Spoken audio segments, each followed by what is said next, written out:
welcome to Never Split the Party. We are playing part 3, the finale of our Magical Girl mini arc. We are playing Paizo's Starfinder slash Pathfinder. We're using our Starfinder setting, which our main campaign, Mostly Harmful, is set in, and that's what we'll return to apparently as early as next week. But we are using Pathfinder rules because we couldn't quite capture that magical girl feeling with just the Starfinder rules that are out now. Eventually, when Paizo puts years and years into Starfinder, maybe we can do some transfers. For now, Pathfinder and Starfinder is just how it is.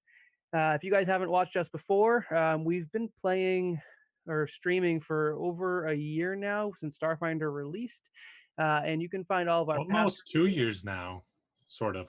We're coming up on 2 years. That's depressing. All right, sure. We've been streaming for a while. Whenever Starfinder came out, we were the next week. If you want to see what we've been doing since then, you can find that on our YouTube, which is bit.ly/neveryoutube. Tonight after the stream, which will be around 10:30ish, if we can wrap it up on time, we'll be doing an after party. Might be a little truncated, but we'll be doing an after party of some sort. And the after party is where we basically just talk shop. We break down the episode we just had. We maybe talk about some future stuff. For the most part, it's just goofing around. If you want to see what that looks like, you can see some examples on our YouTube. However, most of our after parties wind up on our Patreon, which you can find on bit.ly/neverpatreon. For announcements, we are still figuring out exactly what next week is going to look like. But it is very likely. I'm blunt and open about it because we all are. What was that? I'm glad you're blunt and open about it. We are very likely going to be having the season 3 premiere of our Starfinder show. This was a good way to launch a season. We'll get. I'll shut your whore mouth. Sorry if you were listening, children. Family friendly. Better your spore mouth. We will be. I'll figure it out. I'll post on Twitter and we'll do some advertising for it. If you guys want to just catch up on what the ending was, the season finale was only like a month ago, so you don't have too far to hunt. I'm going to let our party introduce themselves now, and then we'll go into a very brief recap and jump right on into it. I'll start. My name is Dustin. I also go by the Arbitrary Nerd. I'm the GM for this evening and most evenings. Hello, my name is Nick, and I'm playing Willow Branch, who is an elven magical girl with some really bomb earrings. Oh, God. Really? 3 out of 10. Have you been waiting all week for that? I thought of that just now. That doesn't make it better. It shows. I loved it. I'm Adam. I'm playing Krala, the blue power scout. Yeah. Oh, claim that color off the bat. I like it. Yeah, well, no. Well, I'm having a little dominant struggle for the blue with another nameless individual. What color is Willow? Purple. It's purple. Okay. Purple Power Scout, Blue Power Scout. I am Chris, and I play Sonia, Reginald, Days. I'm the tie-dye scout. I love how Chris has to always play characters with like a billion names. I love names, Justin. You know I know this. I love know names so much. He loves names so much. He was actually, I think he was legitimately the only person to put forward a good name for the Indecision. I think the Indecision was a good name. Just throwing that out there too. You know, I mean. Miller originally had like 13 names. So there's that. Start with Abigail Priest. All right, and I'm Justin. I'm playing just Stacy, the not blue scout, mostly silver and gold, and then blue. So chromatic scout. Yeah. We so can have like a metallic scout. Blue. How about that? I guess we can have a chromatic scout. And straight. Well, mostly like it's gonna be great for our merchandising. Yeah. Think about like leader colors, like the more like how Sailor Moon has more like white and stuff in there than blue, and just kind of blue accents. You know, it's kind of that's how she is. Justin, I have all of the colors. Yeah, well, that's cheating. So stop. All right. This arc, which is a little bit off of the normal path of our usual game, we decided to get a little fun with it. The players are all part of a kind of a mix up between the Ginyu Force, the Power Rangers, and the Sailor Scouts. If you don't know what any of those three are, you're missing out, and you should definitely talk to us in the after party to find where they live. But beyond that, yeah, we're an amalgamation from those, and Amalgamation. yeah, whatever. And there's Amalgamation. also I was character. the Red Forcer, who is the last remaining active uh, Power Ranger Ginyu Force combo we did from our last season of Starfinder. He is their mentor. They, in the first episode, basically got their call to adventure, and I'll leave it at that. Go find it if you'd like. And then last week, they fought off. I forgot what the creature was. Oh, a gibbering mouther that was summoned by one of the other princesses in the solar system, the drow known as Whisper Frost, who is the primary princess for the moon-like sphere that is called Fifth Moon, or just Fifth, and it is the fifth celestial body in your solar system. Yeah, all right. You guys were able to fight off the gibbering mouther by transforming. You get access to your special powers. And as of right now, I do have you all still currently transformed. You are wearing your Sailor Scout gear, just for the record, because you, after defeating the mouther, decided to skip out on the party you were at as fast as you could and fly to Fifth in hot pursuit of the Drow Princess. You were you were hailed by the dock master, or I guess he was just a dock handler, right? Is that what we said? Who goes by the name of Patrick. And he was more than open to inviting you into an audience with the king. You have no real direct line of sight or knowledge where Whisper went to. You've decided that meeting with the king, which is where we were left off last episode, was your best course of action. Currently, the Power Scouts are orbiting Fifth. You have just received landing instructions from Patrick, and you are able to land. You are aboard a ship from Krala's planet. It is a larger warship, and it is crewed by a skeleton crew from Krala's basically family staff. Do you guys do anything before you land, or I guess what are you guys doing on the ship as you're making preparations? Oh, that's exactly what I'm doing. Is I'm making preparations, filling all my potions, making my mutagen, so on and so forth. I'm just pumping myself up, like, yeah, we're gonna do this. Yeah. I'd like to talk to the Red Forcer if I can pull him aside for a moment. And then Sure. I'm just gonna admire the other two's armor as Krala's having her discussion with the Red Forcer. You're admiring just Stacy and Sonia's armor? Yep. Okay. All right. What, do you like ours better or something? I mean, it's magical armor. It doesn't have the same filigree. Oh wait, you didn't? Did you not transform? No, I did. Oh, I mean, but this one's mine, so like, of course, I can admire my own, but like, I figure give everybody a little bit, like, oh, that's so cool, look at that. This is a new experience for all of you. I think it's See. fair. Yeah. You're I thought basically you wanted met to steal with, it. yeah, interest. Krala, you pull Scarlet Carmine, the Red Forcer, aside. He is once again taking off his helmet. He does carry it kind of jauntily at his hip as you pull him to the side. Scarlet, what exactly is Thune? Do you have any information on that?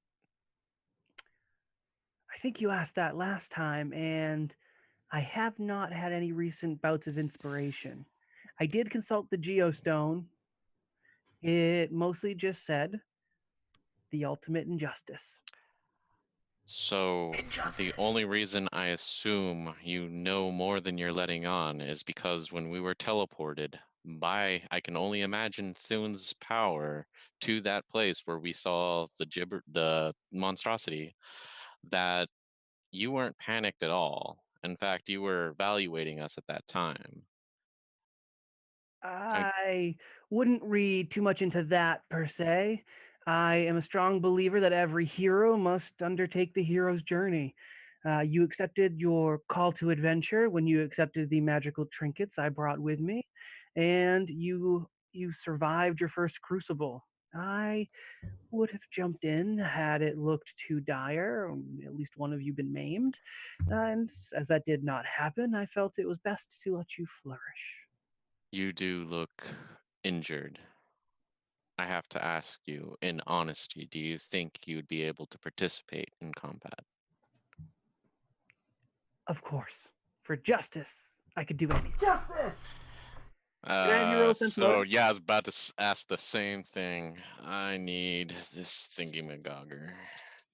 Ooh, can I have one of those? Am I allowed to use physical, or should I? Physical for sense. Oh, physical dice. Yeah, that's fine. Ah, 15 this time, and I think I get a +2. He Yeah. is pretty clammed up in terms of this. I'll say that you're having a hard time getting a read on him. You haven't known him very well. I'm not saying you necessarily believe him, but you maybe believe that he believes him. That's fair. Okay. So, okay. Like he might say it even with a little bit of a grimace or a wince. He's definitely not 100%, which you noticed the last time you encountered him. Or rather the first time you encountered him. Okay. Crawl size, but I mean, I got nowhere to go forward on that front, so I resume captaining the ship. All right. Sonya, on the other hand, is like pulling stuff out of random components on her double bandolier. She's, this suit is amazing. Anything I want, I can just grab it. Just whoop, shoop, starts filling up a bottle, whoop, and here we go. And poof! Remember that thing that made me bigger last time? I got another one. This is great. Do not drink that in here. Oh, you can't tell me what to do. Hey, hey. I don't have anything Okay, in mind. I will rephrase. Please, please, do not drink that in here. Stacy Kind of starts corks it and puts it in one of her bandoliers. Stacy starts like kind Thank of you. poking around her like uniform. I got nothing in mine. Nothing. Except boobs. Except what? Boobs. I pull one of the earrings because this is a very terrible idea. I go up to just Stacy and be like, "Hey, can you hold this?" Sure, why? I don't know if I trust you. You might want to throw that. Takes a step back. Crawler takes a step back. Why are you walking away from me? I take a step back. No, take it back, take it back. I just kind of like start chasing it around, like holding it out in front of me, like Nope. just take it. What does it do? Might want to throw it. It was in his. I throw it directly at Willow. It's fine. I deserve that. Yeah, it is gonna explode. What's it do, Willow? So remember how just Stacy took a good amount of damage before? Well, I'm going to be taking probably that amount of damage now. Make your roll. Yeah. On my ship? Yeah. Yeah, you are going to describe how this looks as this small spherical earring impacts. Oh, it's not a nat 20, but it is a natural 19. Hey, it wasn't me. I didn't do it. That was all Willow, not me. Just saying. And so, just Stacy, how do you throw, or how do you return this back to Willow? You just throw it? Oh yeah, I throw it directly to you. Like, take it back, take it back. So much to the same effect as last time, where kind of the earring like leaves just Stacy's hand, vanishes, then a big purple star just comes out, and then like lands on Willow, dealing a good amount of damage. What was it? Good amount. 3d6. So let's determine how much that is. Just question: is that fire damage? It is splash damage. It is not fire. Undirect hit, Alchemist Bomb inflicts 1d6 points of fire damage. Okay. So Yep. in the wake of it, I just kind of hold out and light one up through the ball of flame. I might have rolled all fives. And then so that's 15 plus 4 because of my intelligence modifier, so that's 19 points of I damage. think that should have been -4. What's that reduce your HP to? Because you don't have stamina in this setting or this Nope. system. So So that puts me at 15. you're good. So Yep. you did grievous damage to yourself. You've immediately started bleeding out your nose and your ears. You didn't have to throw it at me. Crawler comes over immediately and grabs Willow. What were you thinking? We're on a ship. You could have blown us into space. Sonia grabs Willow and says, "Hey, you can use this," and passes a. I slap whatever's in Sonia's hand out of her hand, and I start moving Willow towards the medical bays. The ship does have a fully stocked medical bay, so Willow is taken care of. In fact, if anyone was damaged in the fight with the gibbering mouther, you can accompany Willow and Crawla to the medical bay. Ooh, that sounds like fun.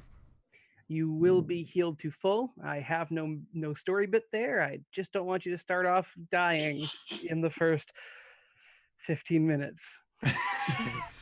You're welcome. Thanks, Willow. So I don't mean to draw more references to past, seasons, but you notice how Nick's damage this arc really is all against women? Even when it's against himself. Hasn't missed him once. Oh, jeez. As we walk back out of the medical bay, just Stacy's like tearing into yet another turkey leg. Hey, look! I did find something in my clothes here. You found that in your clothes? Yeah. I think it Sonia came from. goes up to Crawla and says, "I thought I'd be the embarrassing one here." Chroma says, "Oh, it's all of you, except for Lady Crawla." Chroma being Lady Crawla's personal bodyguard. I was this close to giving in, and then Chroma says that, and then Crawla suddenly snaps back to like a very regal stance. But for half a second there, she almost looked like she was reaching for Sonia's blunt.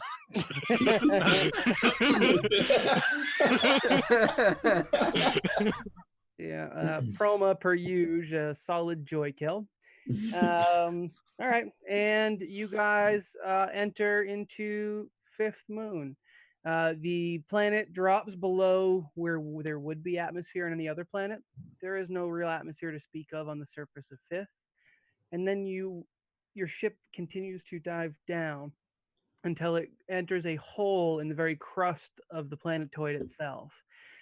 You are entering subterranean layers, and it seems to have been specifically carved out so that spaceships of significant size can still enter. You have no problem with the ship going in, and as you break through the crust, you see massive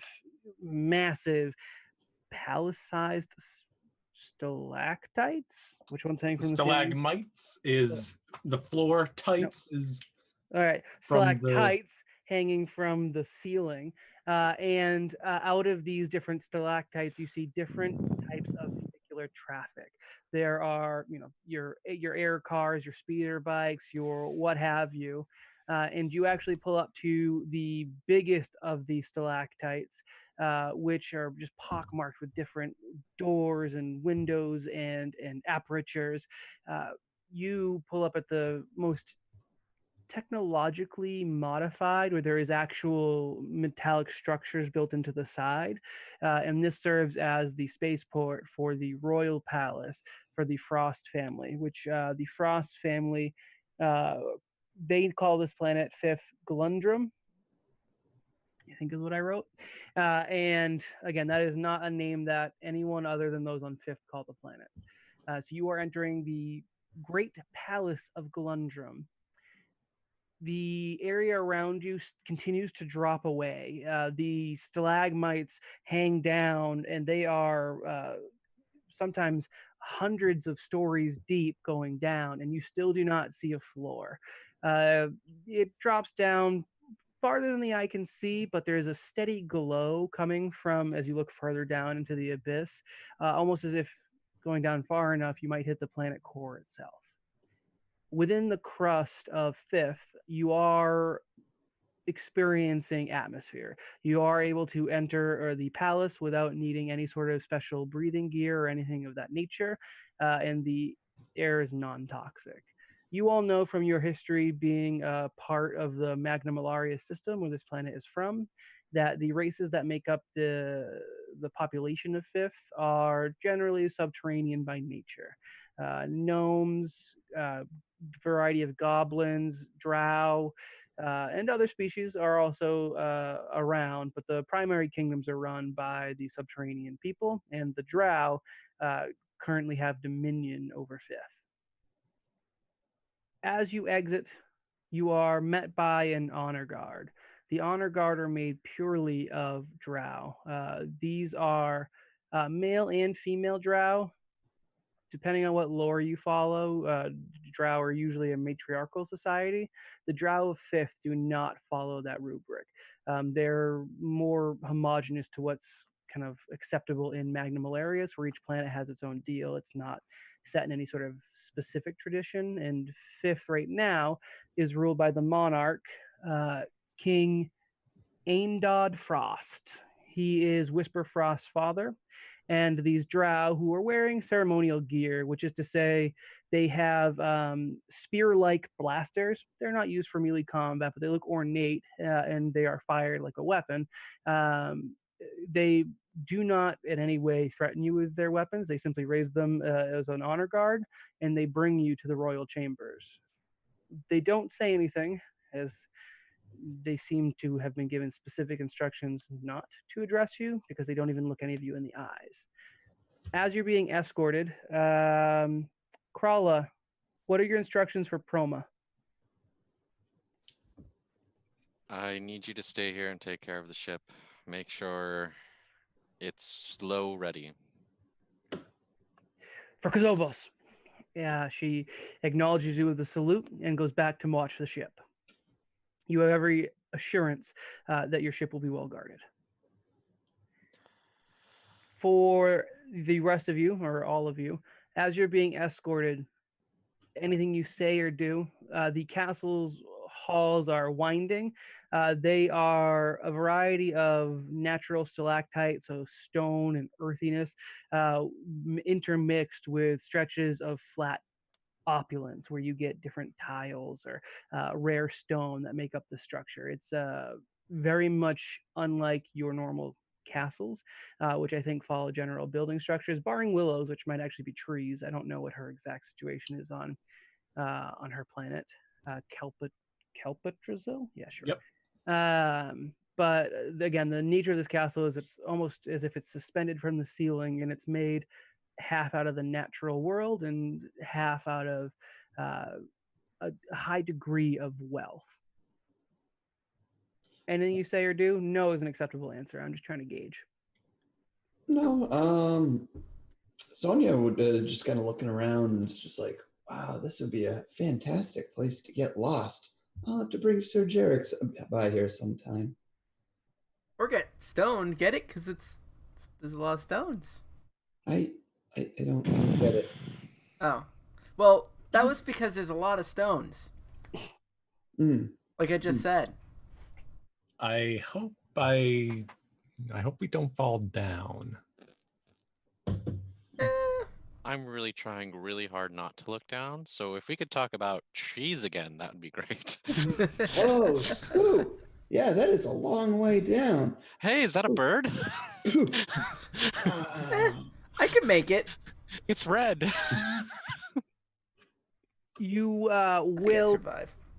periodically see that so you are generally in an inner structure, but there are different bridges and walkways that seem to connect different peaks of the stalactite, and you do sometimes walk over the abyss.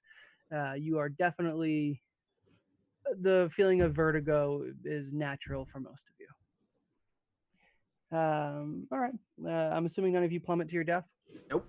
I try don't know. not Let's to. ask Nick. Yeah, my gears were turning, but I think I'm good on this check. Okay. You are brought to the royal throne room. It is smaller than maybe you expected, considering the otherwise massive structure. It's a room which has a walkway that ends in a rocky formation in the shape of a throne, and upon it seats King Aendod. You also would refer to him, I think, as King Frost. He is a known figure to all of you. You would have interacted with him at social functions.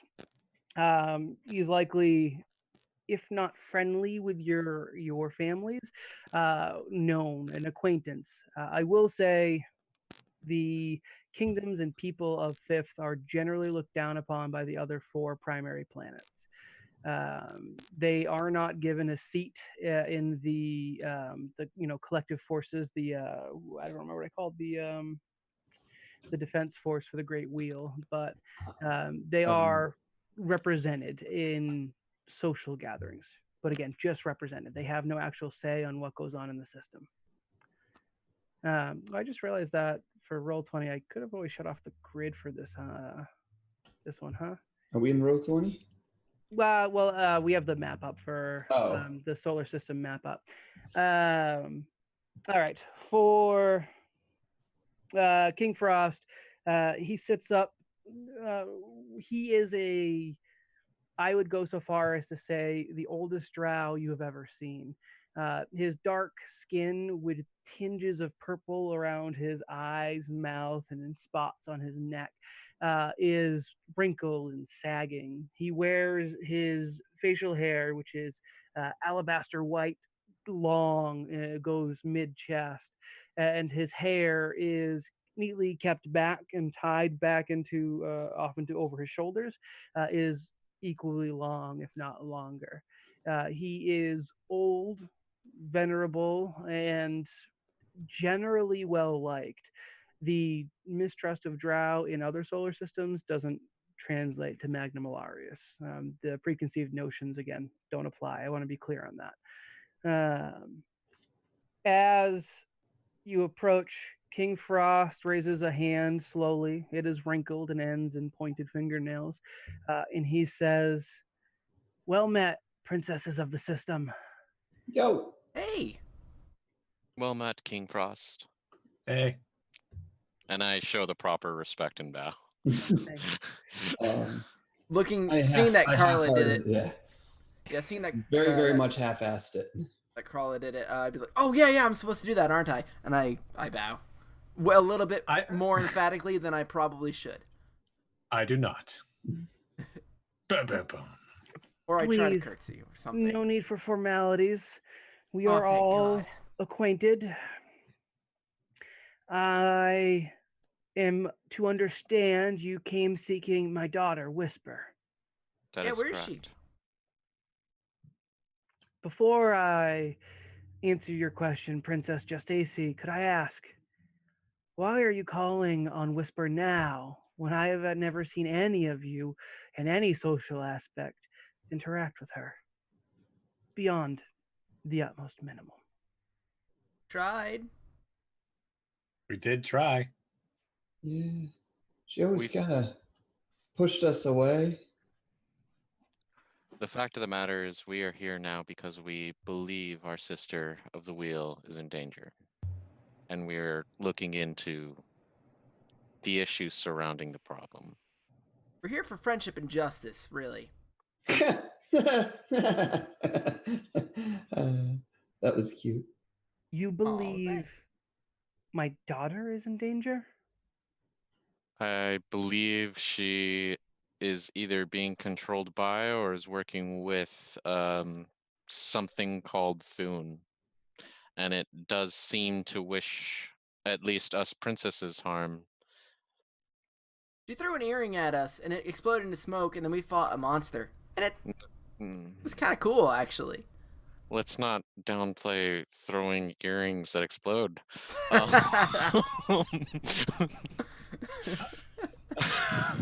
What you say troubles me deeply. I don't know what to say. Do you have any evidence or Look at proof? our armor. We didn't have this before. Yes, How it else looks do you very explain? nice. Enjoy, Willow, That princess of Calpatrazil. that is actually the most apt statement. Is we don't have any proof to this matter other than that we saw her recently in the ceremony that was being held in our honor. We tried to extend an invitation to her as well, but she later intruded upon us in a more intimate setting and attacked us in the name of Thune, but not attacked us physically. He sent some kind of a demon at us. No, technically, she transported us to another place where we fought a demon and then were returned to the place from which we came. And I know that sounds crazy, and we have no way to prove that whatsoever. But the fact of the matter is, we are here to talk with Whisper Shadow in order to resolve some of the things that happened at the ceremony we came from. I look directly at the Red Forcer. The Red Forcer says nothing. He's got his hands kind of formally across at the wrist, and he remains quiet. Is his helmet on or off? On. Okay. Krala, could you roll diplomacy as King Frost says, Whisper using magic, teleportation, new clothes? I don't see how this is all connected, and I must say, as much as I respect the fair princesses of the realm, 16. I do find this a little hard to believe. And But I mean, what? We've never been here before, so we must have good reason to be here now. Willow, my dear, just because you do something new or look something new does not in any way impart value. That's a Damn, lesson you should Ouch. learn early is best. I respect that you're here out of the vastness of space for the first time ever. You're in my court. It takes my own people weeks to get such an appointment. Do not think I have not bent things so that I could have you before me. But that does not necessarily lead me to believe your outlandish claims. However, the Princess Krala makes a fair point. You came to seek out Whisper, and you have concerns. I also have concerns. You rolled a 16. You're 16. 16, yes. Yeah, so you got him. I would hope you would all indulge me. Even you, elf. And maybe take a trip to Whisper's chambers. Sounds good to me. I would like to accompany you. Yes, no, please, all of you. Let's go. Let's retire. He. Okay. What a creep. Are you rolling sense motive? Sure. I think just he think he's a doesn't bit like elves. creepy. Oh, that's a nat 20. He rolled a 5. So, you're. I don't think creepy is the way you're getting it. He's hiding something that makes him feel ashamed. Okay. You definitely get the shame coming across his face. Maybe that was your initial read for creepy, but you realize that this is something he very much doesn't want to do. I thought he was being racist. Yes. Oh, okay. While I will say most of the standard features of the drow race I haven't kept true, they especially don't like the elves of Calpatrazil. In fact, I think if we went back historically, maybe even hundreds of years ago. We could probably picture Fifth as a prison planet for elves from Kalpatrazil that eventually led to them, becoming dark elves. I think if we went back far enough, that's probably That was before my time. I don't know nothing about that. yeah. Might even been Before your time, 6,000 years ago. might have even been during the gap. I don't know. I haven't really decided that far back, but I'm gonna say that there's some tensions there between the drow. As someone that brings up the intricacies of the dark elves and their history, and no. What Dustin said verbatim. Yes, thank you. As the king brings you, you notice that he has dismissed the guards. He is not in any way trying to do a show of force. And by meeting with you privately, it's either a show of good faith or good secrets. Who knows? He brings you off into an attached chamber, which has a series of hallways that sometimes you guys again go over the abyss through some bridges connecting different stalactites until you reach the royal suite of chambers. He passes by a couple more rooms and servants wandering the halls. Most you see are drow, but you will see some different courtiers and other species.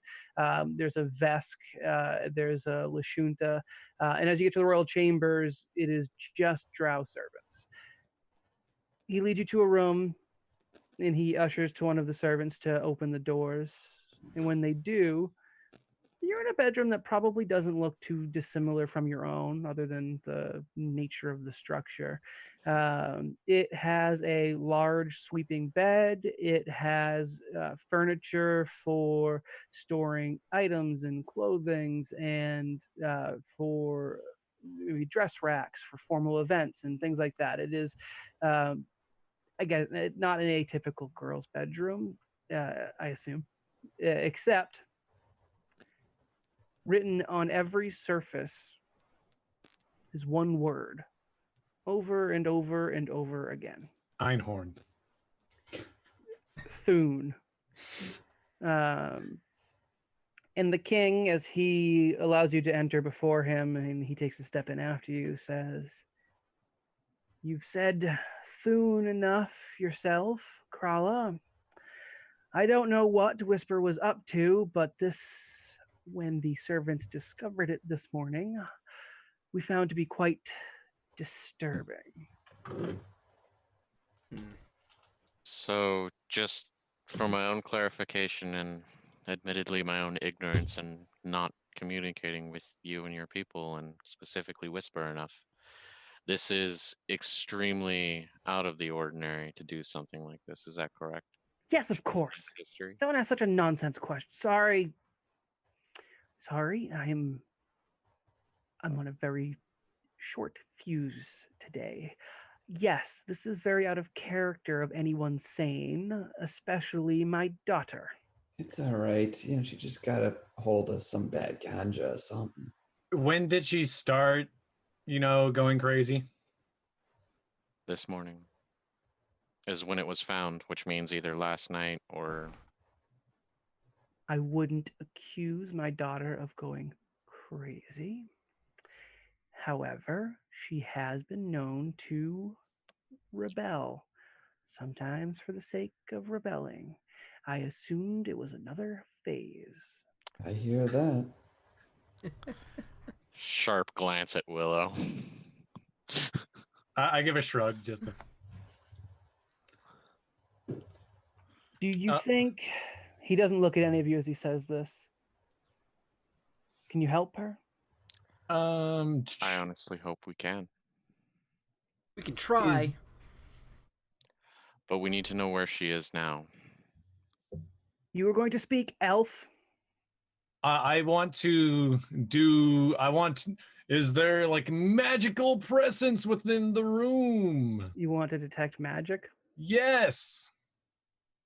Yeah, roll detect magic. Or you don't roll. What is Pathfinder's detect Well, magic? that's what I was... Knowledge Arcana. Okay, then that works out perfectly. That's 25 total. As you give the room a cursory glance and then begin to focus in more, you don't initially sense anything, and then you cast your senses across her bed, and you get a small sense of magic. which I assume you follow. Yep. Yeah, the magical aura is emitting from her pillow. Ew. Willow checks out the pillow. As you pick it up, a small vial of etched glass is underneath, and that is actually what's emitting the magical energy. Is there any? Is it empty or is it filled with anything? It's empty. Okay. It's probably no bigger than a thumb or maybe thumb and a half in terms of length, and it's not particularly thick either. It wouldn't have been a large amount of whatever was in it, but it is empty. The glass itself is etched with swirling, swooping shapes that don't necessarily make any direct sense, but you assume somehow contribute to its magical nature. I believe in Pathfinder, you get the school. God, what are the actual schools? I haven't had to actually tell you guys this for so long. Pathfinder, magic. I think it's transmutation is the one I want, but nope. You know what? We'll call it conjuration. Yeah, it's the school of conjuration. It's not a particularly strong aura, but it's from the school of conjuration. Um, I get the King Frost attention and be like, "What do you know about this?" And I kind of toss him the vial. Like I said, it's bad ganja. He doesn't in any way grab it. It bounces off of his chest and hits the floor, shattering into about 100 pieces. Can I catch it before it hits the king? Yeah, you can make a reflex save and see how it goes. Yes, I'm going to set the DC at 15. You probably are getting used to Willow being thrown or thrown things. Yeah. I rolled a 15 on the die. So. All right, yeah. Instead of bouncing off the king's chest and shattering to the floor, you do manage to snatch it out of the air. I'm assuming with a glare at Willow. Yes. Nice Uh, catch. When you offer it to the king, he won't take it from you. However, he does look at it and he strokes his beard with one hand and pulls it down. And he says, "No, I've never seen this before, but I do not like the look of it. It's not of a style I would consider native to Fifth." He says I Fifth for your benefit, and he kind of glances nastily at Willow as he says it. That's fair. hand it over to Sonia. You're smarter than the rest of us. Can you tell us anything about this? What kind of check would I have to do to figure out anything about this? It'd still be a knowledge arcana, honestly. right. Yeah. All right, so this plus 13, so a total of 22. It's not a particularly complicated spell as far as you can tell that's kind of inscribed into it. It looks as if it's, again, the swooping design isn't necessarily familiar to you, but the way it makes concentric circles and shapes, it does seem to be some sort of holding spell that would be used to contain possibly some sort of magical substance. I relay this information to the group. I wonder if a demon was contained within it, or a beastie of some sort. We've heard no tell of demons or beasties within, other than the normal ones. I assume if something like this would have gotten out, we likely would have seen it. We do have guards throughout the palace. Right. I'm not saying that it is loose in this place. Potion like that looks like it's meant to be drink. When Sonia drinks stuff, she gets big. So I can't imagine what drinking something out of that would do to someone. He seems like he wants to tell you something, but he bites his tongue, the king. You don't have Okay. to hold back. Since Whisper really is a sister to me, I want to help her. She's Willow, spit you were my gonna add to drink and I that? still drank it. Well, Krala's was much more eloquent than mine, but I kind of walk up to the king and I go, if you want us to help your daughter, help us now. Roll, Nick. You can roll to assist. Carla, I'm gonna have you make another diplomacy roll, or I don't remember. I don't think there's a bigger persuasion roll for Pathfinder, is there? No, it's it's just just either diplomacy. diplomacy or bluff, depending. It would be Technically, Or you can- intimidate. Yeah. Nah, I don't think you're attempting to intimidate the king, and that I would put go. my points in intimidate, so this is actually a little Oh. depressing. Well, that makes sense for your kingdom. No bonus from me. You rolled less than a 10. Yep. What was I rolling? Sorry, diplomacy. Yeah, Yep. that's a 12 total. Um, Not a great roll. You got higher than a 10, so he does want to assist you, but he is reluctant to do so. He says, listen, I'm under the impression that this is another awful prank of my daughter's. I am not surprised. I do not think she is going crazy, and I will be honest, I don't necessarily believe what you've told me today. It is too far-fetched for me to accept at face value, and you come without proof, and you accuse my daughter, my heir. Listen, However, which seems to be his favorite word, Stacy just like stops instantly. please, just AC, continue. No, I put Listen. my arm up and just glare at just Stacy. Surely you know of my family. We are known as some of the most just. What family? Well, we Oh. were known. I mean, that's a good point. No, we are a. That hurts a little bit. Anyways, you must know that my family is an Dead. Honest. Yes. Yeah, we're dead. Yes, but you know what? They're dead honest. They're honest. They always did whatever they can to help everybody, and they're well loved by all. I promise you on my name, just Stacy. Just Stacy Oakhart is what I went with. Yeah. I promise you that we are, not lying, and we are trying our best to help you and to help your daughter. So whatever you can possibly do, please just help us help you. Your mother was an amazing woman. I will give you that. I could also do a diplomacy if you want me to. Yeah, go Kind for of a it. shame she died of a bee sting, huh? No, that was my second That was cousin. a sister, right? No, my sister, just Stephanie, she got kicked in the face by a horse. Just Stephanie. Just Stephanie. Okay. Poor to Styler, though. Yeah. Just effing. I got a 21. 21. Okay. All right. Finally, some action. I'm really good at charisma, even though I'm bad at actually playing a charisma character. He seems won over. He does seem to have fond memories of your mother. Ooh, Who rolled sense motive on him before? I Nick did. I don't. Was your roll high? I forget. 12, right? No, my sense motive, I think, was like a 23. Okay. Yeah. You definitely feel like that was more of a romantic comment he said than just one in passing. R.E. just Stacy's mom. It's got it going on. I was just gonna say.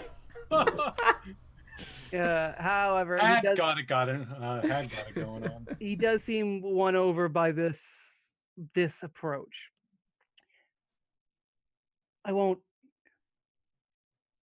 I can't in good faith provide support.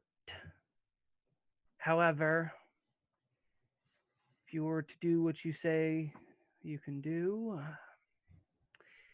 here he reaches kind of into his one of his he opens up his robe, pulls out a thin electronic device. It looks like a tablet, and he says, I put a tracker on her ship and every other ship in our navy after the last time she went on a joyride. You should be able to track her with this. I believe she was in a ship that left as you were pulling in. I see. Thank you. I don't know where she was going. Thank you so much, and I promise that I'm not gonna hit her with my big hammer. I. Mm, Just Stacy. I bow painfully. 'Cause listen. You look a lot like your mom. You sound just like your dad. All right. I I'm out. try. Oh, Dad was a great that's- person. Later, guys. May they rest in peace. Hey, Yeah, you know she- what? They wouldn't want me to cry for them, so Yeah, I not don't know after what you looking. guys are. She got the gift horse in the mouth. No, that was my sister. I told Oh. you. Okay. Got All the right. killing. I just. All right. I didn't have the power to save her, but Yep. Yep. Moving That was on. good. That was Thank good. you. Thank you. You return to your ship unless you try to make any stops. As we're exiting from like the king's presence, I kind of lean in over to Just Stacy and be like, now might not be the best time to tell you, but he's probably not your dad, but he has a chance of being your dad. no, my dad. Heyo. No, my dad died. How do you die? You know, I told you he Oh, that choked was on an the apple. Yeah, it was the apple. Jeez, I thought that was Couldn't- the corn kernel. I couldn't do anything. Couldn't do anything to stop it. It's okay, Just Stacy. We will find justice going into the future. Justice And I tried to- indeed. The Did red you burn down cursor the apple tree? from behind you says justice. He has contributed nothing to the discussion otherwise. He is literally just walking after you as if he were a shadow, a crimson garbed shadow. And I'm trying to direct Just Stacy and the rest of the group back to the ship so we can scan this device that I was given for the tracking signal to the ship that Whisper is supposed to be in. Sure. Yeah, you make it back without any issue. You hand it off to the ship's technician, the science officer. They input the data into your ship's nav, and they look back at you and say, I'm not really sure how to tell you this. Is she in the sun? Actually, it does seem the ship is currently making a beat. Nope. Yep. Just crossed the threshold into the sun. To the sun. I strongly don't. The To science the officer, sun. Carla, I don't recommend that course of action. I take out my long sword. To the sun. I take out my hammer to the sun. I lean over to Crawl and be like, the ship is not going to burn up if we go into the sun, right? It's absolutely going to It's burn okay. up We if have go into the powers. sun. Our magic arm will protect us. We're okay. If they, What if about she can go into the everybody sun, else? Hey! If she can go into the sun, we can go into the sun. All right. But that's Science still officer's like, that seems extremely suspect. Not with that attitude. Well, maybe there's some sort of field or something out there that we can get through. I don't know. And there's like a secret spot in the sun that's not as hot. Carmine, do you know anything about the sun having a core we can get to? You did mention something in your initial prophecy of the heart of the sun. I thought that was metaphorical. So did I. It seems quite difficult to bring justice to a star. Justice. But where the mind fails, the body is willing. For Hey, justice. Sonia. He puts his Sonia. fist up to the sword and hammer. To the sun. To the sun. To the sun. Okay. Set a to the course for the sun. sun. Sonia, what's a metaphor? I'll explain when you're older. Oh, okay. Chroma approaches Krala and says, against my better judgment, I have a recommendation. Oh, I I see and I have seen that you came back from that other place with clearly magical gear. You you have the best chance of surviving such a journey. Please allow me to accompany the crew on a lifeboat. I will take them back to the station. I will alert your parents as to what is going on while you try and catch up to Whisper. Whose parents? Not mine, right? why don't you give us the shuttle? You take the ship. That is a less expensive mistake. My only concern is if Whisper is waiting in ambush. But as I'm saying this, I realize you can't man the ship anyways. Fine. Okay, you can take the shuttle and we will take the warship back and we will be back to you as soon as we can. Leave a beacon or some sort if there is in actuality a path. We will. Wait, before you go, you're gonna need to give one of these guys to Sir Jarek. He's probably got to blow a gasket when we tell him that going to the sun. To the sun. The sun. Zobos, she takes the joint. Would anyone Very like to good. send any communications out to your family before we enter the sun? Just Stacy folds her hands and just She turns away from this. Oh, That's Father, I will make you proud. Well, Carla being insensitive does seem apt, so fair. I did not see that. Oh, man. Oh.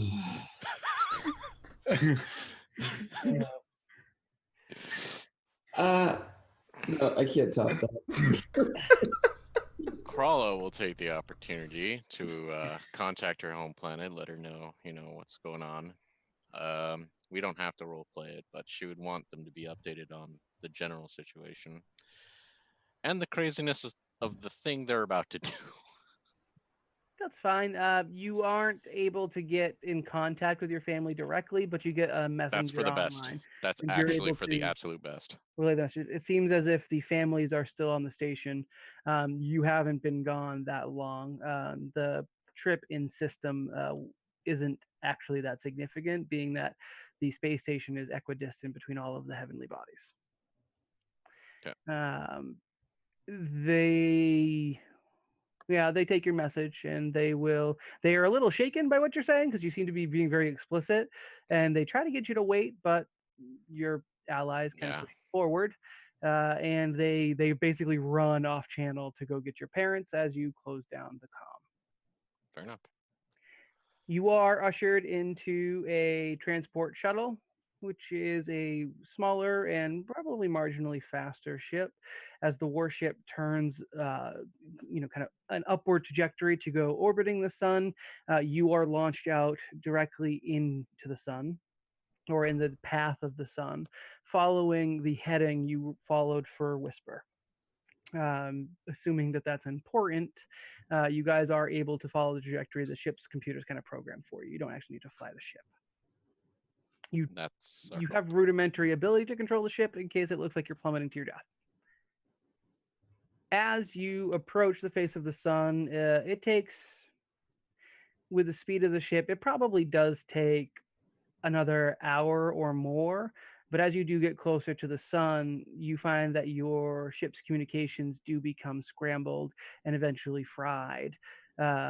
Quite permanently, you hear sizzling and popping as the ship does get warmer on the outer hull and slightly warmer on the interior, though the life support is able to cool the sun enough. As you approach, you try to have the system scan the surface of the sun, the roiling, burning, fiery surface, and eventually it does register a smallish black spot that seems unnatural, and it's almost casting a shadow well, where when your ship gets into the in line with this black spot on the sun, the heat cools down. Your ship begins to almost sizzle and fade away this excess heat it's been picking up. And I think you all probably can tell that you are on to something. I was right. There is a secret not hot spot on the sun. I knew it. I'm going to assume Willow on a whim cast detect magic. I can also and cast that. well, whomever would. I would say even as you begin to think it, you are overwhelmed by the sense of magic coming from this, and the schools are. It's not one school. There is conjuration, enchantment, evocation, and necromancy, all very prevalent in this magical aura that almost washes over you entirely. Um, and I guess abjuration, because that's what's protecting you guys from the heat and death. Um, I assume you all pilot the ship into the black spot. Oh, I don't think Crawler would let me pilot it. I'm sorry. No. I'm assuming none of you attempt to adjust course. Yes. Correct. As you quickly approach the surface of the sun, the black spot is ostensibly on the surface of the roiling fire, except it does appear to be a dead spot. It's black void, just neatly cut out of this massive sphere of burning gases. I actually don't know what suns are made out of. I'm not very good at this. This blackness does seem to have the consistency of shadow, and hopefully enough is a portal to wherever you need to go. Steeling yourselves for justice, you pass through the blackness, and your ship is immediately held in place, causing many of you who were not appropriately belted in Me? to stumble forward, not fall. The ship is able to compensate a little bit for it. It's a modern, well-equipped spacecraft, but you do take a stumble as your forward motion is immediately arrested, and the ship's own internal gravity tries to compensate. You are in a sort of cavern that almost looks reminiscent to the interior of Fifth, in that there is no light. So you are now in a sort of massive spherical cavern. The edges glow faintly yellow and orange where you can see, and they do appear to be hundreds of yards away. And directly in front of you, where your ship has effectively been stalled, is a structure dead center of this massive sphere. It's a structure that has hallways reaching out in 4 different directions. And one of those directions your ship has parked next to, and you can hear a kind of a boarding process as your ship is forcefully latched onto, and an entry ramp is connected to your airlock. Looking at one of the other arms, one of the 4 arms of this structure, you see Whisper Frost ship similarly docked. In the middle of the structure is a funnel-shaped building, which has some sort of large device above it. And even more into that, built up above that, there's some sort of technological construct that seems to reach out to the very edge of this inner sphere itself. Below this conical construct is a relatively small looking building. It is made out of a iridescent seeming metal that like as your ship's lights hit it, gleams multiple colors. Does not look familiar, but it is the only place to go in here. Reactions from the princesses? This looks like somewhere evil would be. That's an understatement. That's quite astute. You all realize we're about to walk out onto a sun and go to And probably Perfect. die. Yeah, it's pretty gnarly, man. Isn't huh? it? Isn't it though? It's awesome. Have you guys never Just- wanted to do this? just Yeah. making sure. Well, let me know when we're ready, because I got a whole slew of spook to buff us up and make us a little, more prepared for battle, if you catch my drift. Me too. I can start too- singing I anytime you too want. can prepare for battle in a very If productive manner. if we die here, it'll still probably be a better death than just Stacy's family. Why are you talking would about? you say that? They all died honorably. All of them. Except All for of that them, one just who stepped AC. on a banana peel. Which one was that one? Oh, that was my cousin. My first cousin this time. No, even him. That was just Benjamin. Just Benjamin. Yeah. All right. I missed the cockatrice name generator, so. Okay. All right. You exit the ship and you are in a long hallway, the interior of which seems to be a dark metal. It doesn't have the same iridescence as the exterior of the building. It's not anywhere near as exciting. Again, you would have seen hallways like this. It's probably not too dissimilar from the space station that is located, again, as far as the system's concerned, above the sun. When you follow this hallway down, it does eventually meet the structure at the center, this small, unassuming looking building, which has the funnel going into it. And there is a large set of double doors that will give you access to this building. Again, the building doesn't seem that particularly large, probably less than 100 square feet. Or sorry, uh, probably less than 500 square feet. It is not a particularly big structure.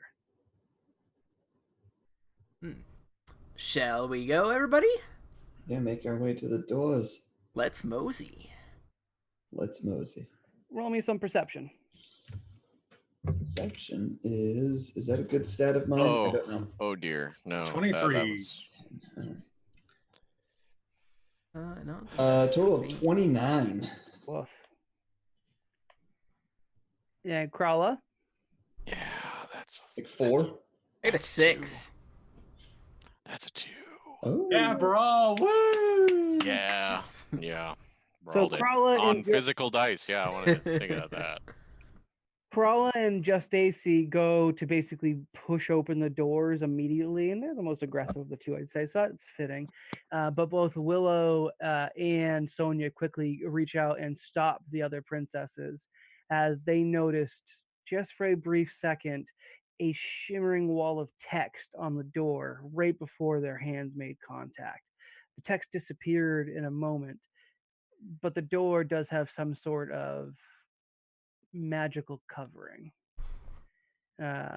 Detect magic does show that it is magical, and it is, I think, evocation.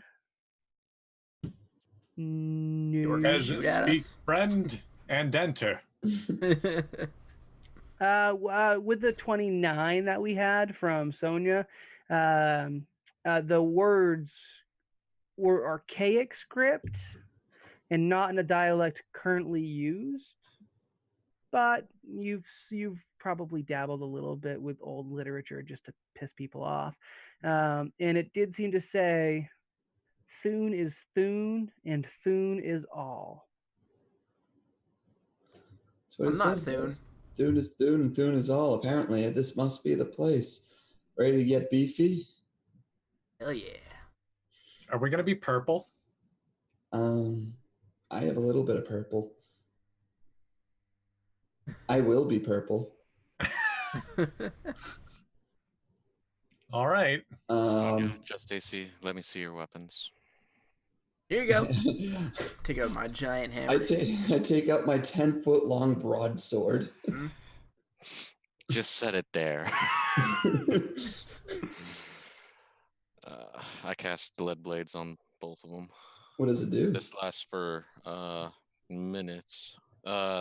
Your weapon now counts as though it were one size category larger. God. Oh, jeez, nice. I have a large weapon already. That's correct. Increase it another size category. All right, so what does But that? it doesn't physically alter it. It just counts as the next size up. It Yes, that is correct. It only counts as far as damage purposes. The next size category. Oh, that's amazing. All right. Well, now I gotta Lead look Blades up. is no joke. That's I like a gotta level look up 1 my, spell that takes minutes. Like, it's the best spell ever. Dustin saving I life right now. I I'm take fine out with a little tincture, kind of dabble it in my mouth. Sonia's mouth actually just glows like white, and takes out another potion. This one's yellowish, and chugs it down. Except then spits it back out into the bottle and gives it to Krala. Krala Take this. doesn't look. She covers her nose. She doesn't even look at it. She just drinks and then Now passes. that is. Oh, all right. Oh, that's fine. Oh, that's the wrong I'm one. sure it's fine. It's actually not my backwash, but yeah. No, the tincture is actually kind of cool. It allows me to imbibe a potion and literally spit it back up and reuse it. But I still get the full effects. It is both strength, by the way, which we Oh, get both. cool. Yeah, But you plus- did just drink backwash. Yes, magical backwash. Foul. Let's see. That was that. Oh yeah. Yeah, screw it. Enlarged person. How long does this stuff last? Because Since we're technically out of combat, usually the stat boosters last many minutes. But yeah. all my stuff is just like a minute per level or a round per level, so I can't even use it. So as long as we get in there pretty Yep, quick now. that's basically it. Turns out there's multiple floors. Damn it. Yeah. Yeah. This is a that full would be- dungeon. We're just like, oh, never mind. We'll sleep outside the main boss. For the record, Sprox will fall and everyone will die. Sleeping outside the main boss is not the way to go. Right, so I take my enlarged person potion. So And I you am straight up purple Hulk out. yep, and then of course the mutagen, and now I'm purple. Okay. Justin, base Mhm. damage for your hammer. My hammer Yep. is plus. It's a 1d12 plus 4. 1d12. So is it a medium? Yes. So now it does 3d6 instead of 1d12. Oh, that's pretty good. You're Yeah. welcome. Bloodblades is dope. I love that spell. Sure is. Yeah. All All right. right. What do you guys do with the door in front of you? Me slashy. Please knock politely. I knock as politely as possible, which is The one sword, time. sword in fist. Just poof. Oh, Sure. okay. That works. As your knuckles connect with the door, they come away with a sticky black substance, which seems to latch on and almost pull and extend back as you go to knock a second time. Go ahead and make me a will save. Oh, all right. Or I'm sorry, this would be a not a constitution, a fortitude save. Oh, good. That's better than my will. All right. Hey, so, are you gonna get a necklace too, like Seeker did? total of 22. 22. You are able, if you would like, to remove your fist from the black stickiness. Yeah. Okay. So you kind of pull your hand back a little bit more aggressively, and you're able to rip away from it, and it does settle back on the surface of the door. The door does not open at your knock. Computer, open doors.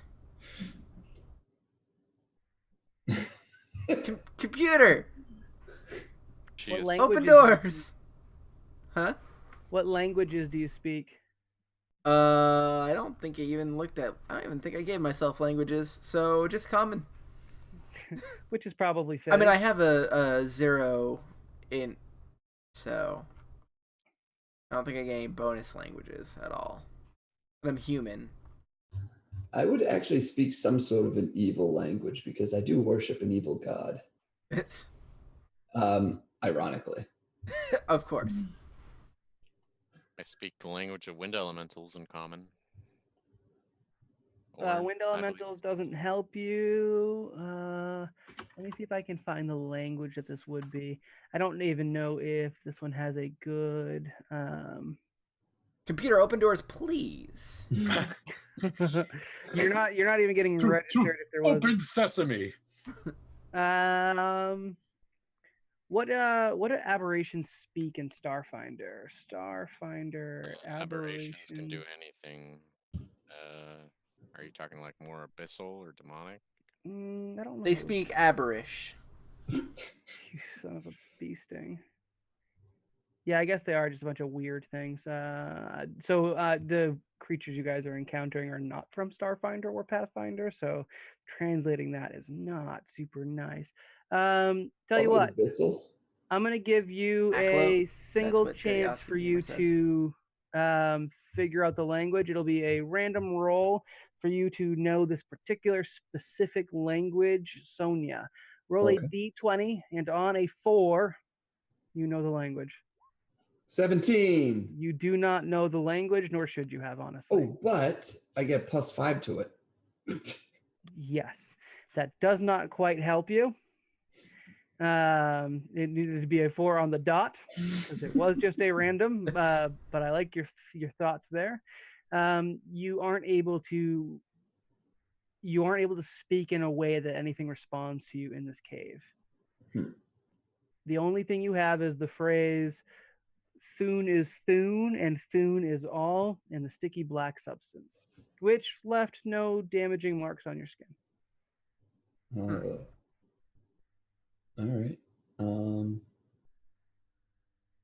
Can I make a spellcraft check to identify goo or knowledge arcane? Because I have spellcraft, I don't have knowledge arcane. What was that? I have spellcraft, I don't have knowledge arcane. So what You would can it be? check for spellcraft, sure. Cool. While he's doing that, I take out one of my iron flasks because I have like 16 of them on me, and I just got to toss it in the door. You toss the flask into the goo? Yeah, it's just an empty iron flask. Just Sure. It sticks to the door as if you had, stuck it via Velcro. And a couple of black tendrils kind of overlap the flask itself and then begin slowly pulling the flask into the door. It disappears from view. 21 on the skill check. 21. You have no idea what it is, but that vial you found before might be used to contain something like this substance. that was a spellcraft. Is that what you did? Yeah. I could do something like that too. I have a pretty high spellcraft. So This was successful. That was a successful all right. roll. well, no, Crawla would actually come to you and say, this is probably what was contained in this, but that still doesn't give us any kind of information on how to get past this. Do you know any magical things that I do not that would allow us to bypass this door using something from this flask? Yeah, so can I do some sort of a check that would allow me to see this? Maybe is it some sort of like a portal or teleportation magic or something like that? That would be Arcana. Okay. That's my third 17 in a row. That's pretty sweet. So that's a total of 30. It could be. You're not able to say for sure because this isn't something that you've encountered, and it does seem to be a somewhat unique substance. The flask itself wasn't destroyed. It was pulled through and disappeared through the door. So minimally, it seems like it might work that way. But it's not a portal you've encountered before because it does seem to have, if not sentience, a bit more mobility. I just want to know why it says Thune is Thune, Thune is all. Say that out loud. Yeah. The door opens. I knew it. I said that. I said that to everybody beforehand. Yeah. Just Stacy's been trying to engage the computer, and it finally registered Just Stacy's voice. / I didn't hear you, Chris. Yeah, you said that. I'm like, oh yeah, I relate to a group. They're just all. And then I'm gonna say Just Stacy was probably like looking at the door and saying it, where you had turned to face the party. It did need to be said at the door. I'm not being facetious. It was basically what Nick was doing with the Lord of the Rings reference. Fair enough. Speak friend and you may enter. Yeah, speak friend and you may enter. Whatever the hell the quote is. He basically just said friend in the right direction. Uh-huh. The door does open. A crack appears in the middle, like light shining through, and the blackness, which you before couldn't see until you touched it, kind of shirks away from this crack appearing, and then the doors swing inward. And the chamber you're in it has a lot going on. It is very clearly some sort of laboratory, whether it's an alchemist's lab, a technomancer's lab, or some mix in between. It's hard to say. There are high-tech versions of cauldrons and different bottles and fizzing substances, and the vials of fluid moving through them. And then on the walls there are dozens of screens on each wall that all show different telemetry and data and tracking. And in the middle of the ceiling, the funnel that you saw from above, the metallic structure, does seem to end in here, coming to a point about midway down from the ceiling to the floor, and it drips a viscous black fluid onto a shape, which we'll get to in a moment. Around the room, you get different tables and different structures. It's an open space. It's basically a massive loft space, maybe a couple of doors off to one or two sides. Inside the space, there are also two figures. There is the Drow princess of Whisper Frost, who is laying unconscious at another door that looks the exact same as the one you just entered. It would make sense to me. This is one of the other arms that this goes off to. She is covered in the viscous black fluid, which has started to form different shapes on her skin, as opposed to crushing her or encircling her like it did the flask before. And you see that she has a couple of key shapes throughout different parts of her body, showing up as like tattoos on her exposed skin, including one kind of across her face, marring her otherwise highly maintained beauty. Just different shaped keys, archaic and modern technological keys, made out of this black tattoo-like substance.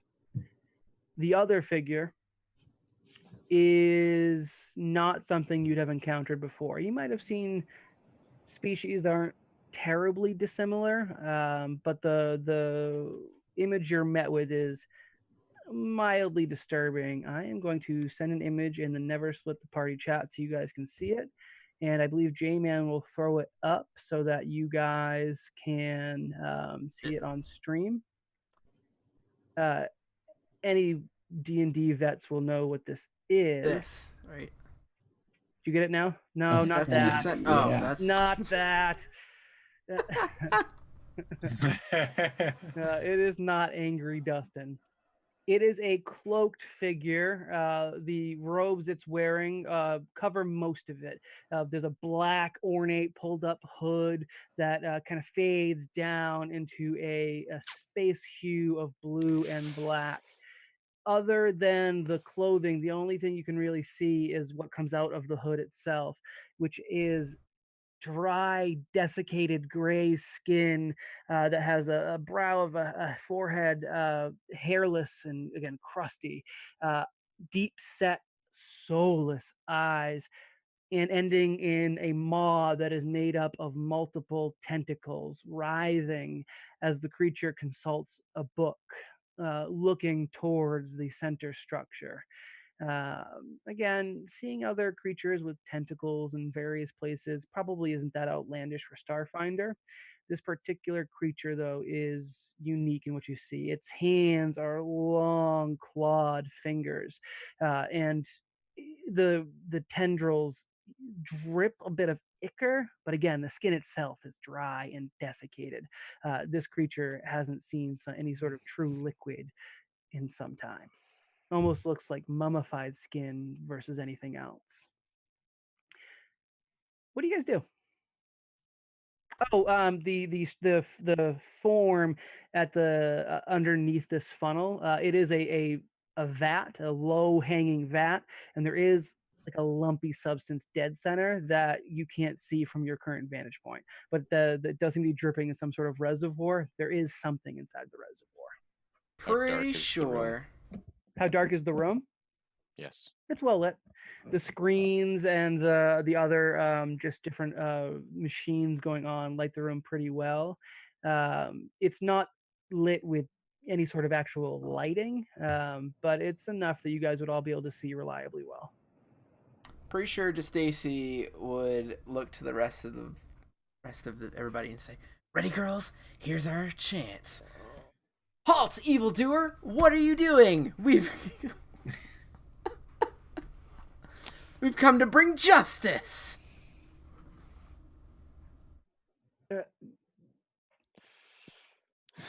It looks up. It's curving tendrils, kind of curling back, and one of them reaching out and sliding the book shut after the other one slips a bookmark in it.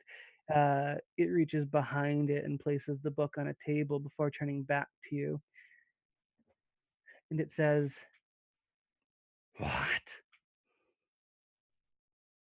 I said we're here to bring justice upon you.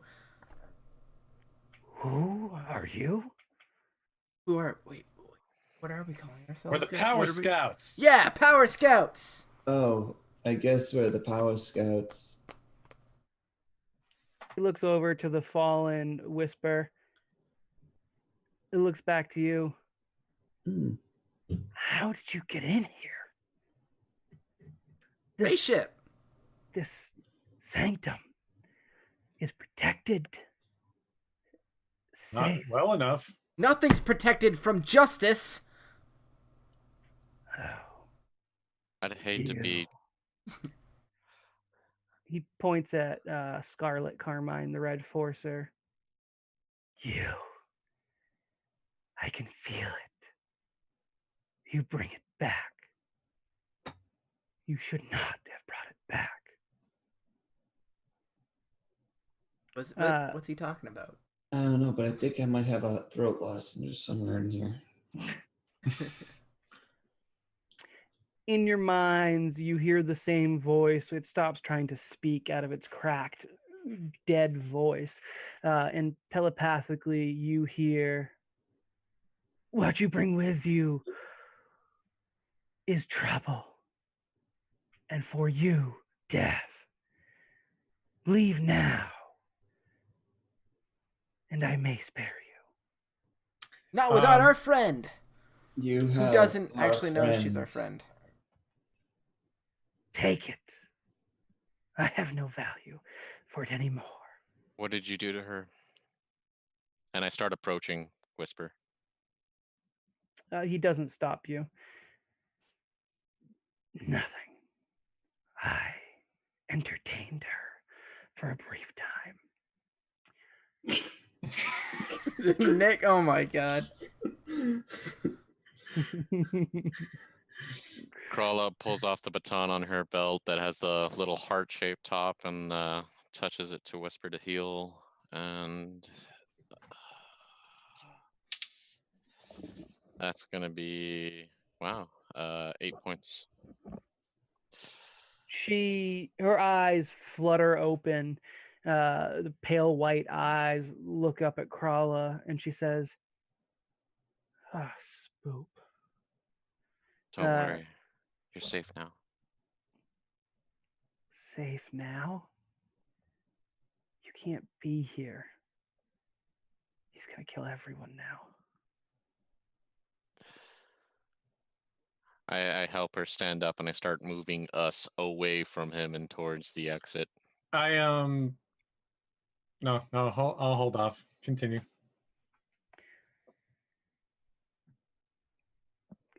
Oh yeah, no, I'm very much here for a fight. Yeah. No, he lets you guys move off to the exit if that's where you're going. He doesn't stop you. What have you done to her? You fiend? She is now a part of Thune. Well, that's not good. Well, What could part? read-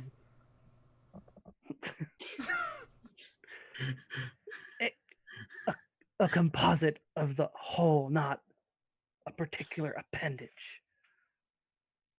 Which hole? She, she bears the brand. Gross. You, It's at least, were smart enough to enter the appropriate way. For that, I commend you. Yes, the appropriate way. Yes. What are you doing here? Do not seek to question God. Are you Thune? Thune is Thune, and Thune is all. Can I make Bashy? And I am just Stacy, and we are the Power Scouts. We're gonna kick some Thune butt right now. Just Stacy, make a Go will get him, save. Sonia. Kill him somehow. We'll save it, just Stacy. We'll save it. Yep. All right. Did you actually enter your singing rage at that point? Because Yeah. that'll give you a bonus to will. Hell yeah, I did. Actually, I gotta look up how much bonus does that give. I gotta actually look it up. I think it's 2, but that's regular rage. I don't know Yeah, if it's the Scalds. Anyways, so let me just do my here. I got a 7 plus. Well, I got a 7. yeah, but plus my will, which is 5. So Cool. probably not very much. Not enough. So 12, Dustin. yeah. In your mind, you see all of the images of your different family members' deaths superimposed over and over again in your mind's eye. And each one, you are now present in this memory, and you actively watch these people die horrible yet preventable deaths. Where you could have given your father the Heimlich maneuver, instead you watch, and in your vision, you take up the apple that killed him and you take a bite. For your cousin who gets kicked by the horse, you actually walk by at the most inopportune moment and just slightly bump them into the oncoming hooves, making the blow from glancing to lethal. And this is this shifting of your memories is very, very believable for you.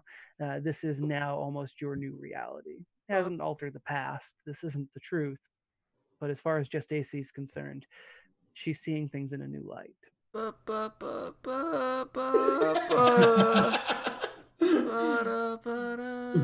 Could I have everyone but just AC make a perception check? 21. 13. I rolled very bad. Carla, you're rolling 2 still? Well, maybe. Sonia rolled enough, just for the record. 7. Okay. Sonia, as Just Stacy's tone and song takes a much more downbeat, you notice that the form in front of you, this long tendrilled octopus-faced creature, flickers for a brief second. It's there and then it's not, and its shoulders sag just a bit. Nothing else changes. It's looking at you all intently, but there was a brief moment of nothing, and then maybe a briefer moment of weakness. And who asked what you're doing here? Was that Willow? That was me. He stands, or sorry, it isn't it. It was Whisper had gendered it, but it has no actual gender. It raises up tall, which is quite tall. I don't remember how tall mind flayers are, but they're pretty tall fellows. 6 feet. All right, not that bad. Just 6 feet. I'll say he's tall for his species. He's rocking 7 feet, which is towering over, I think, all 4 of you. By a lot. It extends to its full height, and it says, "You, Willow." In your head, he has stopped using his vocal cords. Would you truly like to know? Yes. Come. So much for the Power Scouts.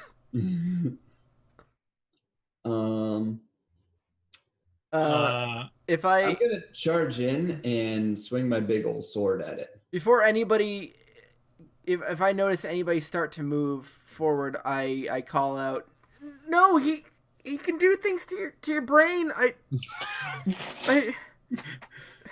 don't. Does that stop Hulk Sonia? Oh God, no. I'm going to say Willow was a little hesitant. Sonia was not. So Sonia gets into the lead on this one. You are able to approach and take a swing at the creature. Yeah. Go ahead and roll to hit. All right. Well, I'm still doing the math. Oh, and I'm charging in, so that's another +2. So it's this plus 14. My song's still going. I'm sorry. Actually, that. Are we plus, doing a niche? No, So actually, it's that plus 20. not yet. So If we do need 34. hold on, let me see. If Willow starts acting strangely, I have something I want to do. So what's the hit? 34. 34. Oh yeah, Willow offers Crawler an earring. Just you kidding. make a solid connection. Yeah, I do. Roll damage. Yeah. So it's 3d8.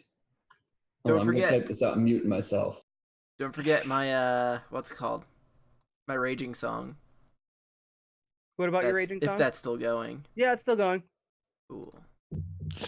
Just a little less heart in it. That's And Yeah. Willow, as you see, 33 points of damage. all right. That's a lot. Yeah. Well, I'm also huge with a gigantic weapon. It puts a hand out. Look, it's like creepily long fingers. I think it's got 3 fingers per hand, it looks like. And it's wearing ornate bracers as it's like the robes of the sleeves of the robe fall back. It reaches up and your weapon hits a purple energy barrier as it does try to hold your weapon at bay. You'll notice that your weapon does eventually push through the barrier and come to gently rest against its fingers, and you see the tendrils of its face recoil a bit, but otherwise it does move your sword away from its face. For the absolute record, you are doing damage. Its wavering weakness is visible to you. Willow, as you see Sonia rush in, what do you do? All right. Now, this is going to look crazy given everything that has transpired up till this point, but Willow grabs an earring. I know, but I'm not going to throw it. So Willow kind of holds it up to her mouth and like crushes it in her hand, and she actually drinks something. So if there's a camera that zooms up to Willow's face, and you see like a little bit of dribble coming out, just to like show that there's like, what, it turned to liquid, what? And once that happens, there appears to be some like magical layers of force that appear around Willow, almost Okay. like a barrier of sorts. Okay. All right, but you don't approach Thune No. or this creature that Told me to come forward? No. Okay. Krala, what do you do? That was pretty tense, but since it's obvious she's protecting herself with magic, I would go on to what just Stacy said, and I will cast Protection of Evil on her. So against future will saves, you'll get the necessary bonus, and if he attacks you, you'll have your +1 AC and then +1 to hit him, as long as he's evil, assuming he's evil. Significantly so. Okay. I made an Turns out assumption. he was the good guy the whole time. He was the paladin. What the- It pushes back on Sonia's weapon, and Sonia's not there anymore. Chris, you got your headset on still? I do. Okay. Oh, you just came back. Sorry, I'm looking at Twitch and I can't actually see anything. It pushes Sonia's weapon back, and it says, "You do not know what you meddle with, girl. I am but an aspect of a whole. Strike me down, and your whole system will suffer. Leave, and I will do my best to be merciful."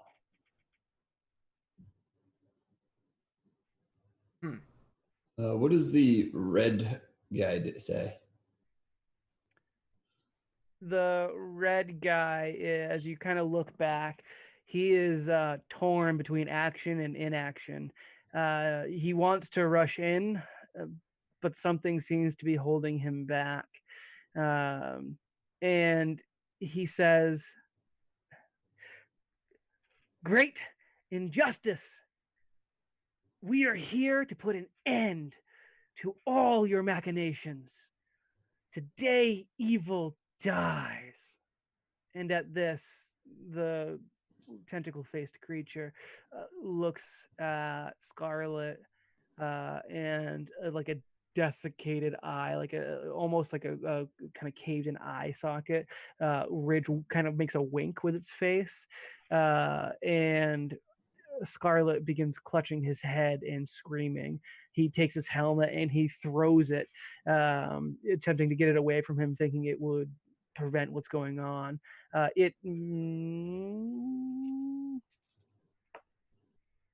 It goes to the center of the room, bounces off the funnel structure, and falls into the pit of the black goo that is dripping. And he curls into a fetal position, and Scarlet just begins screaming out the names of the old power forcers as he's made to watch them suffer forevermore. Just Stacy did- sees this. I did forget something. I apologize just real quick. Sure. If there's any ongoing effects from an evil source that is mind affecting, protection from evil will grant you an additional will save at that time to resolve that effect. All right, Justice, you make an So- additional will save. It's at the bonus too, which is You give me a +1 bonus to that, or yeah, correct. Okay, cool. So I got And no, plus don't screw this up. 23. Hey. Your mind clears of this horrific fog, and it's as if those images never were. Okay, finally snapping out of it and looking at the red power forcer. Just screaming in terror over there. Stacy kind of makes a connection. I don't think we're ready for this, guys. We think we are. might need We to- have to be. But I don't know if we can do this. What? Hold on. I mean, I don't know if we can do this at the moment, but I don't know. Are you still affected? Did my spell not help you? Just Stacy, make a perception check. Oh.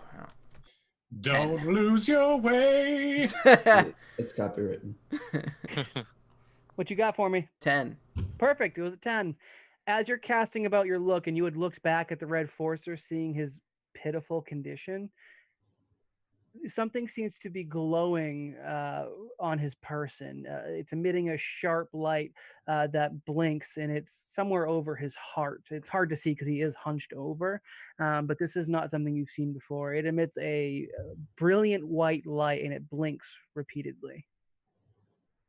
I'm gonna go check out what that is then. Sure, I'm yeah. gonna run over to him and see if he's okay and try to snap him out of it too. Do you go for the light first or the waking him up first? Yeah, I'll go for the light first. As soon as you go to touch this blinking light, which seems to be just directly over his heart, your hand encapsulates a stone that wasn't there a moment before. It actually looks like an ordinary chunk of maybe granite or something, except it keeps blinking that white light. And the second you touch it, a voice comes into your head and says, "Throw me into the center." It is a deep, gruff, and gravelly voice. Is it the same voice that No, I just have no way to separate them. Okay, just making sure. Was it Batman? It It was was Batman. actually closer to Batman. It's Batman. It's Well- Batman. I've never met a talking rock before, but you know what? I have no other choice. I attempt to toss the rock. Make a into the strength center. check. Oh, I can do those. Just straight up strength or athletics? I don't remember how throwing works in Starfinder. It's strength. Yeah, it's Okay. a yeah. Just plus strength. You have to yeet it for distance. This is basically a yeet, so I'll allow it. 10. 10, and you had rushed back to Scarlet. I'm actually going to say that's not enough. It clatters onto the floor and rolls up to the point where it hits the edge of the weird circular bowl-like structure, but doesn't go in. And as your fingers disconnect, it says very briefly, higher, and then it's broken and you can't hear it anymore. Unfortunately, attempt to- it's out of your hands. Can I attempt to shoot it with my crossbow? Shoot it in? You didn't Yeah, hear you what didn't the hear voice it. said. Oh yeah, that's a good point. That's a good point. Probably Yeah. not. Yeah. I like where you're going with that, but all right. Everyone, roll initiative. Yeah, Oh, seeing right, we went seeing it initi- fall back, Justice is gonna say to everybody, "Get that into the center, get it in." Will It that told be me- good use of a it- crit fail. It's gonna sound weird, but it told me to throw it in there. Total is 11. Wait, hold on. Would 11 have done it? No, it would have Oh. needed 15. Okay. I got an 11 as well.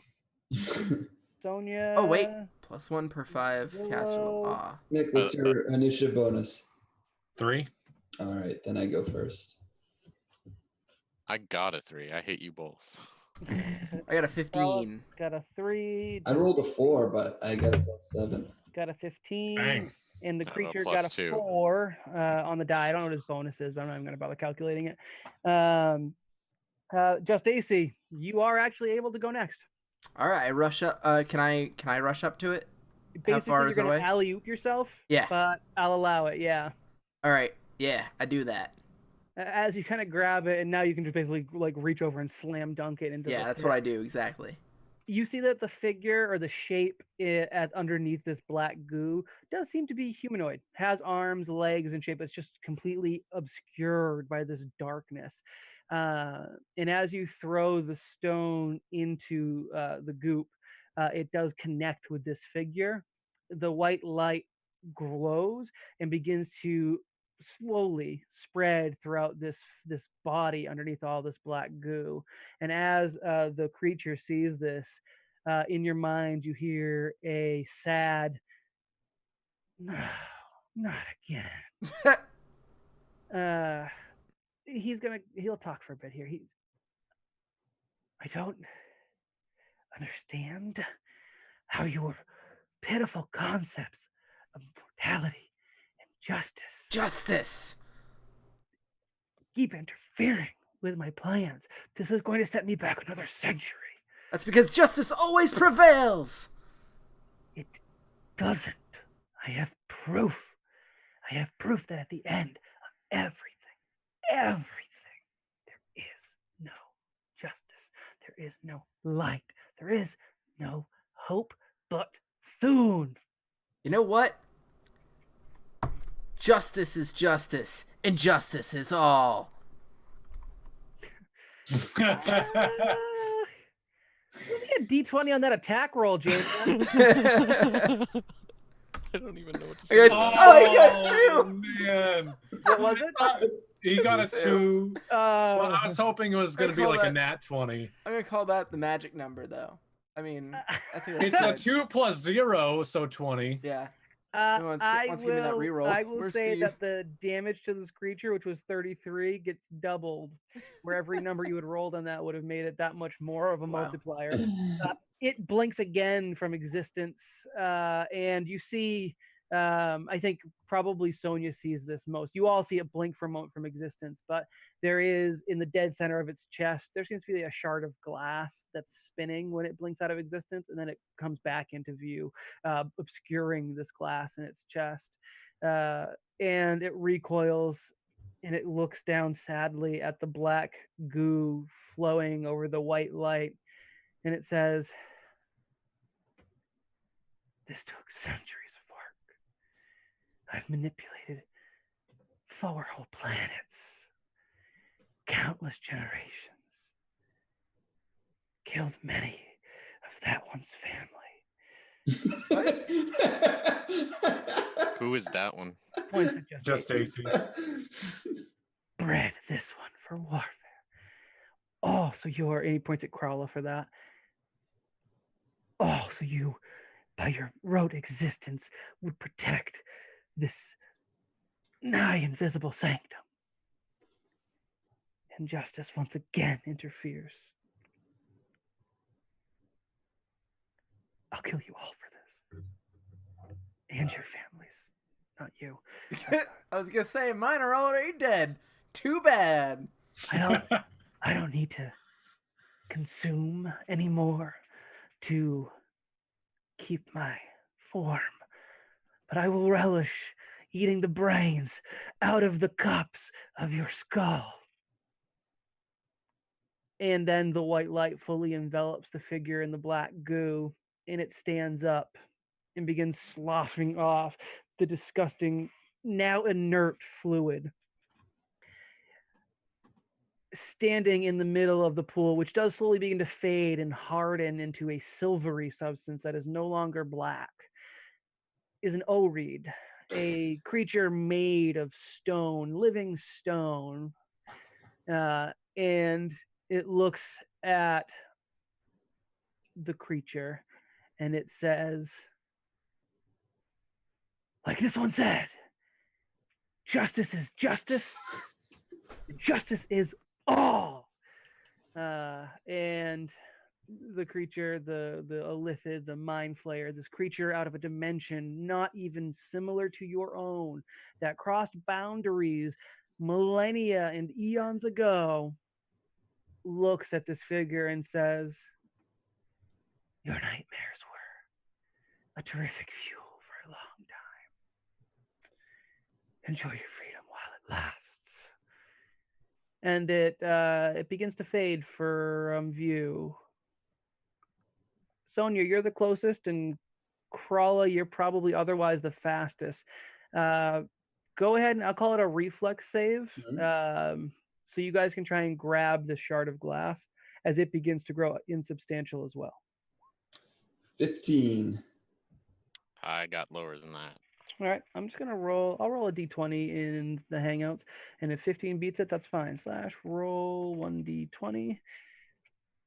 19. You are not able to grab the glass shard. You try your best. Your meaty purple fist swinging through open air, as the creature, which you think is Thune or has relation to Thune, disappears, leaving behind the inert, now silver goop, the book it had been reading previously, and the Oreed, who is stark naked and steps from this pool of no longer quite fluid, the sludge, stands, puts fists on hips, looks up at the sky, which is just the roof, and says, for justice.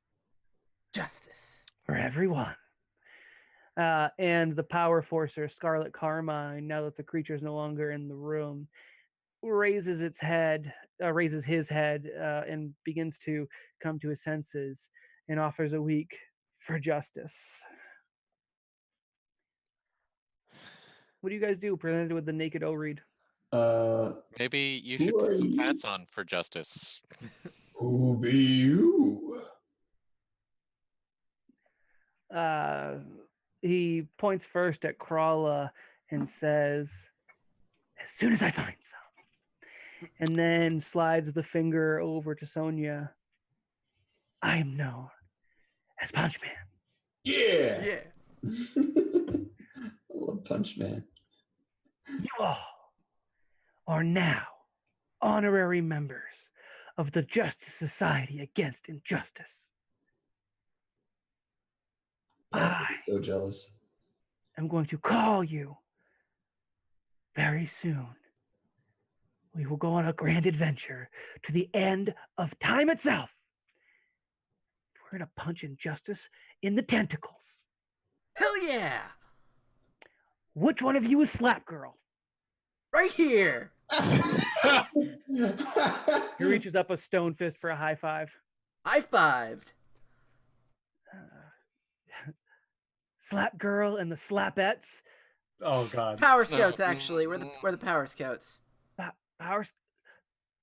That's better. Maybe Sonia. Sonia. Just Stacy. Is it? Stacy. Willow. Willow. My name is Krala Baldrick. Krala Baldrick of the Power Scouts. You have saved the galaxy, nay, the universe, from a grave injustice. Thank you. Dude. I think this calls for a victory pose. And she does the pose. You know what? I want everyone's victory pose because I think that's a good image to go out on. We got the X from Sonya. We've got the looks like a kind of a gun So- around the Charlie's Angel style, just AC. Willow is doing is that Birder, right? Is it Birder that does the arm up and elbow crook? But I like Yeah. it. And we've got Krala, the dirty fighting Irish, double fists up. The Power Forcer, Scarlet Carmine, the Red Forcer, behind you. He does a like the peace sign over the eyes with one arm crooked back, and then that leaves, fortunately for the old read, the power stance of fists on hips, standing proud and spread and completely nude as the invisible, non-existent camera pans around the new Justice Society Against Injustice on their first adventure, mostly successful. Right. And from here, we'll just kind of go into a bit of a denouement, unless you guys have anything else you want to say in Yeah. character. Really quick, just Stacy's pose with her hand. She puts it in the shape of a J for justice, but because she turns it towards her head, it becomes an L for something else. Nice. For Lustus. I like it. And if anybody asks, it's a J for justice. Okay. Anyone else? No. Negative. Okay. As the camera pulls back, you will eventually return to your families. You will let the armor of the Power Scouts fade until you need it again. You will tell tales. You will all be grounded, except for Sonya. Who's gonna ground me? So That's good. you do have the crown, the regent who runs in your stead until you come of age. He basically puts you on lockdown, and we won't get to this tale, I don't think. He uses your lockdown and lack of visibility to turn the kingdom of Corner into a bit more of a menacing figure on the planet. He doesn't have your best interest at heart. He never has, and your being locked away gives him free reign. Again, you're not in a dungeon, but it's like house arrest, and you don't see the corruption that slowly spreads through your kingdom. Willow, your brother, harbors for forever for more Cyprus forever now. He harbors ill will. He doesn't appreciate that you are now a princess of the wheel and a hero and a power scout. He finds this all too much, as he is the heir to the throne, yet overlooked entirely for his younger sister. This grows, and you will have an enemy in the future in the form of Cyprus. Krala, you are grounded in your family, and they take this not as a sign of you doing wrong necessarily, because they are proud of what you did, but they no longer trust anything. The very star that gives life to your system housed apparently a great evil. How could they trust anything around them? Your kingdom will slowly descend into paranoia, and Kazobos, already a warlike kingdom, now loses the safety of your family's holdings, your family's kind of rule sets, as they join the fray. Kazobos is war torn once more. Tragan with Sonya, Mm-hmm. largely unaffected, except your actions, I think, going forward, you have access to new powers, and out of all of the power scouts, I think you probably continue to use them the most. Oh yeah. And in your experiments, you cause some things to go awry. Maybe a stray potion finds its way into a drain that goes out into a sewer system that interacts with a species of subterranean reptiles. Maybe you try on a willing subject who wants to support his princess and test out some of your new mutagens. Either way, and I'm not sure exactly what form it takes, you create, if not your worst rival, your worst mistake, and it will come back to haunt you. Right. But those are all stories for another day, possibly another year. And for now, hanging over all of your heads is this promise from the O-Reed who left as quickly as it entered, as soon as it was given access to its own ship. Apparently having no idea how to fly one, still manages to take off and leave to the vast reaches of space. And, if to be believed, of time. And that's the end of the origin of the Power Scouts. Yay. Nice. Yeah. For Next justice. Tuesday, we will very likely be back in our normal Starfinder show. If we do need to take another week off, I will let everyone know on Twitter. We'll do something. We'll be streaming next Tuesday, 8:30 p.m. EST as always. Whether it's back to Mostly Harmful or not, I'll take some time and talk with the guys tomorrow. See exactly what that looks like. We might just do just a hangout stream, just to give us another week to kind of promote and gather resources. We have There. new art coming. Yeah, that's right. Yeah, I'll try and maybe give it another week while we figure something out. But we'll see how we'll play it by ear. You'll hear over Twitter. You'll hear over Discord. On Twitter, we're at NSTPcast. On Discord, it's bit.ly/neverdiscord. I'll keep you guys up to date. Again, we're streaming either way, whether it's a return to Starfinder or not. I'm not sure yet. As we are ending the episode, I want to say two things. One, thank you so much, Adam, for joining us as our special guest. Thank you very much for having me. This was a great fun. This is amazing. We will hopefully be doing more guest streams in the future. Again, with our Tuesdays kind of rigid schedule, it's hard, but we've been throwing around maybe doing one Tuesday a month, doing something different anyways, or maybe even every other. I know we're kind of having conversations about that. But I would like to do more guests on stream. So Adam, we will definitely be harassing you again in the future. Sounds I know good. we have some folks we'd like to work with as well, such as Dead Aussie Gamer, who we just have to figure out Australian time, which is always exciting. Yeah, so we'll definitely, You've got Brent Mann, and we're about to play a game with them, so talk about that in the after party. In the interest of if you guys ever want to be, kind of considered for one of these guest streams, just connect with us on Discord or Twitter. We're pretty open, and as long as you don't seem like a complete degen from Upcountry, we're probably down for it. And we even let Chris on here, so even that. I'm a Pat on The other here. thing I wanted to leave you with was never split the party. yeah, Pat and Mike. Yeah, Pat and Pat and Mike. Kind of Michael, just it's fine. All right, guys, we're gonna pop into a